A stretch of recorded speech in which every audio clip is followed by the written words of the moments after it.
कर्नाटक में Omicron virus से मुतासरा अफराद की तादाद में इजाफा हो रहा है। मुल्क में कर्नाटक 8वें मकाम पर था, अब 5वें मकाम पर पहुंच चुका है। अब तक कर्नाटक में ओमिक्रॉन से 226 लोग मुतासिर हुए हैं। इनमें सिर्फ 25 लोग सेहतियाब हुए हैं। कोरोना के बढ़ते हुए खतरे को देखते हुए कर्नाटक की सरहदों पर सख्त चौकसी बरती जा रही है। महाराष्ट्र से कर्नाटक में दाखिल होने वाले मुसाफिरों को आरटीपीसीआर रिपोर्ट दिखाना होगा। रिपोर्ट ना दिखाने वालों को पुलिस वापस भेज रही है।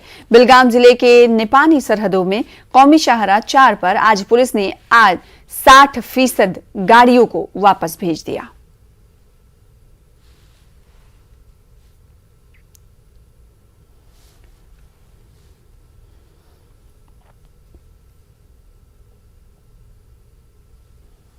तो कोरोना वबा पर काबू पाने के लिए कर्नाटक में नए गाइडलाइंस जारी की गई हैं, लेकिन बेंगलुरु की मेट्रो ट्रेनों में समाजी फासला कहीं नहीं दिखाई दे रहा।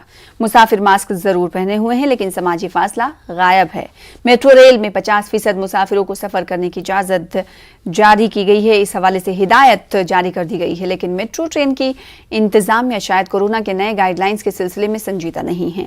मेट्रो ट्रेन में हर दिन की तरह आज भी मुसाफिरीन को भरमार देखने को मिल रहे हैं, यानी उनकी तादाद भरी हुई है। आप तस्वीरों के जरिए देख सकते हैं। समाजी फासले के बगैर लोग सफर करते हुए दिखाई दे रहे हैं। रायचूर सिटीजन्स फोरम के लीडरों ने कोविड की नई शक्ल ओमिक्रॉन के चलते मफादे आमा के तहत लॉकडाउन नाफिज ना करने की हुकूमत से मांग की है। फोरम के लीडरों ने इस सिलसिले में रायचूर डिप्टी कमिश्नर के तवस्सुत से वजीर आला बुम्मई को एक मेमोरेंडम रवाना किया। फोरम के लीडर सैयद अंसार हुसैन ने मीडिया को बताया कि कोविड की पहली और दूसरी लहर के दौरान कई महीनों तक लॉकडाउन से पूरा मुल्क माशी बदहाली का शिकार हुआ था। इन्होंने वबा पर काबू पाने के लिए सिवाय लॉकडाउन के दीगर एहतियाती इकदाम इख्तियार करने की हुकूमत से मांग की है। ये अपील है कि इस वक्त जो पूरे मुल्क में ओमिक्रॉन वायरस फैल रहा है, ये खुद साइंटिस्टों के मुताबिक और जो माहिरीन हैं उनके मुताबिक जो है ये डेल्टा वेरिएंट के मुकाबले में जो है ज़्यादा ख़तरनाक नहीं है, बल्कि सिर्फ जो है महदूद हद तक जो है सेहत को मुतासिर करता है, ख़ास तौर से लंग्स को मुतासिर नहीं करता। इसीलिए जो है दीगर तमाम तरह के जो है पाबंदियाँ जो कोविड के मुतालिक जो दीगर पाबंदियाँ हैं, अगर वो हुकूमत नाफिज करती है तो उस पर जो है कोई एतराज़ नहीं है। बस हुकूमत से अपील है कि वो मुकम्मल लॉकडाउन नाफिज करते हुए आम लोगों की ज़िंदगियों को जो है इंतहाई तकलीफ़दा ना बनाए, क्योंकि पहले और दूसरे लॉकडाउन की वजह से पहले ये माशी जो है लिहाज से बहुत ही परेशान है।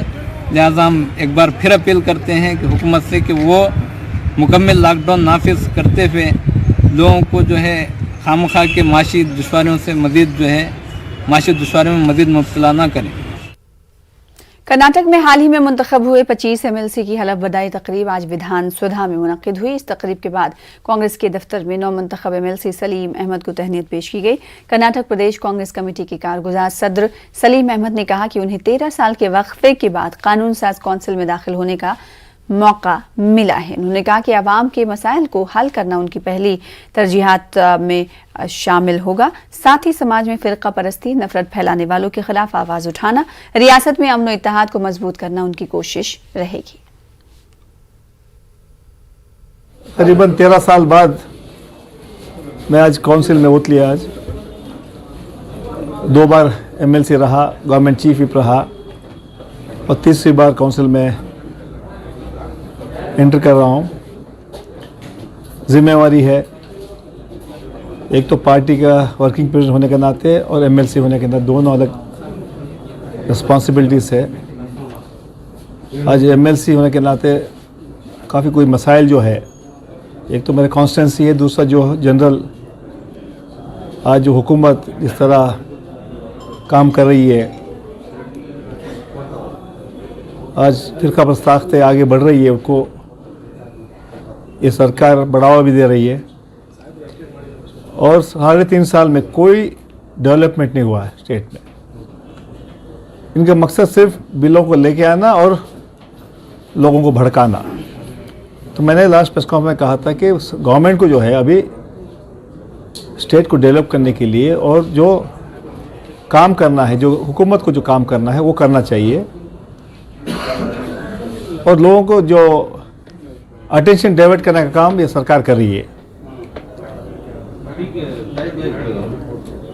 ये सरकार जो है निकम्मी सरकार है। ख़वातीन अपनी घरेलू जिम्मेदारियों के साथ इल्म के मैदान में भी आगे बढ़ीं। खुलफाए राशिदीन के दौर में ख़वातीन आला ओहदे पर फायज रहती थीं।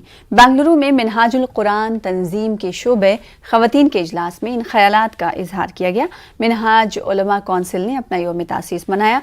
तकरीब से मौलाना जुल्फ़िकार अली खान कादरी ने खिताब किया। आलमी शोहरत याफ्ता Islamic scholar doctor Tahirul Qadri की सरपरस्ती में कायम मिनहाजुल कुरान तंजीम ने ख़वातीन में दीनी इल्मी मालूमात को आम करने के लिए 1988 में मिनहाज विमेन कौंसिल कायम की है।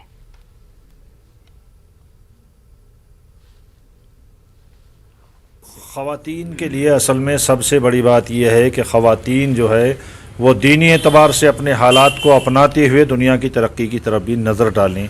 ऐसा कुछ नहीं है, इस्लाम ने इसको बांध के नहीं रखा है। सैयदना उमर फ़ारूक़ आज़म रज़ियल्लाहु अन्हु का दौर था तो वो दौर ये था कि उस दौर में भी ख़वातीन बाकायदा मेंबर ऑफ पार्लियामेंट होती थी और बाद के दौर में भी चलती रही। ख़वातीन अगर अपने आप को इससे अलग कर लेंगे तो फिर कौम का कोई तरक्की का तसव्वुर नहीं किया जा सकता। ख़वातीन को हर मैदान में आगे आना चाहिए और ख़वातीन के ज़रिए से बहुत सारी नफ़रतों को ख़त्म करने के बाद में माशरे को बेहतर बनाया जा सकता है। ख़ुद की भी इस्लाह करें और लोगों की भी इस्लाह करने की हम कोशिश कर रहे हैं, जो कि हर वीक में, हर मंथली, एवरी वीक हम मनाते हैं। अल्हम्दुलिल्लाह बहुत सारे लेडीज़ भी इसमें जुड़े हुए हैं और हम कोशिश कर रहे हैं कि सारे मुल्क भर में इसका पैगाम पहुँचाए, जो कि अल्लाह और सरकार दो आलम सल्लल्लाहु अलैहि वसल्लम के से ज़्यादा कनेक्शन बनाने की हम लोग कोशिश कर रहे हैं। और ना तो इसमें हम कोई मसलक या किसी में हम ये सारे झगड़े फसादों को दूर करते हुए हमारी ये डॉक्टर साहब की जो तालीमात हैं हम उस पर चल रहे हैं और कोशिश कर रहे हैं कि हम लोगों तक। फौज में भर्ती के लिए नौजवानों को तरबियत फराहम करने वाली बेंगलुरु की एसएसबी एकेडमी का कन्नड़ा फिल्म अदाकार प्रेम कुमार ने दौरा किया। इस मौके पर प्रेम कुमार ने कहा कि मुल्क की तरक्की और हिफाजत की अजीम खिदमत फौजी जवान अंजाम दे रहे हैं। वालिदैन को चाहिए कि वो अपने बच्चों को फौज में भर्ती के लिए तरगीब दें।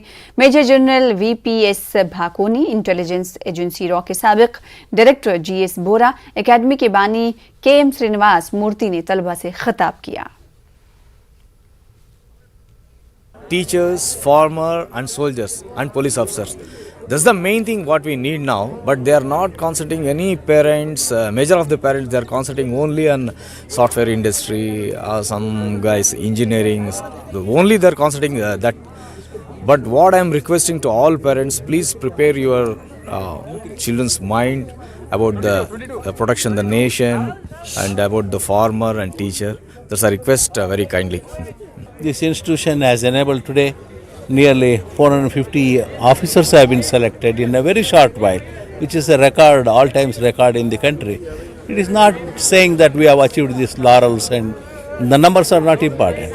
A step towards the country, step towards the armed forces. It gives us a moral boost for us and gives us a maximum satisfaction which we have not derived out of any business whatsoever. लेकिन इस academy में आके हमको ऐसा लगा कि हम अपने यूथ को क्यों ना इनकरेज करें कि जो आर्मी में भर्ती हों और अपना कैरियर आर्मी बनाएं, और इसीलिए एकेडमी यहाँ खुली। क्यों जनरल भाकुनी क्यों यहाँ आए?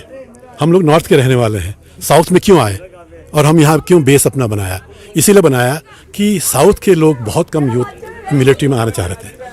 सो हमारा काम है यहाँ के यूथ को भी मोटिवेट करना ताकि वो आर्म फोर्स को ज्वाइन करें, और ये एकेडमी 3 साल के अंदर ही सबसे बेस्ट एकेडमी बन गई है क्योंकि मेहनत है। फिलहाल इसी के साथ इस बुलेटिन में इतना ही। मजीद खबरों के लिए देखते रहिए न्यूज़ 18 उर्दू। मुझे दीजिए इजाजत। आदाब।